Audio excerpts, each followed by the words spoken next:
Так, здравствуйте все. Решил записать небольшую политическую, минутку у костра, у костерка. В общем, такой вот вид. В общем, пришли новости о том, что Франция, Макрон объявил, что они передадут французский вариант Storm Shadow, я забыл, как он называется. Ну и пишут вот в новостях, там РИА Новости, что ли, в центральной прессе, что кто-то там сказал из русских политиков о том, что Киеву будет хуже, Украине будет хуже. Ну, то есть, немножко звучит странно, честно говоря, потому что хуже должно быть не Киеву, а хуже должно быть Франции, потому что она передает это оружие, которое будет работать против России.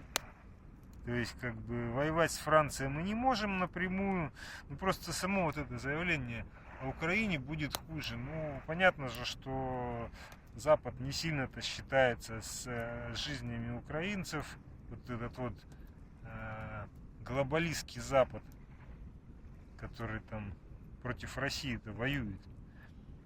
То есть хуже, а что им-то хуже?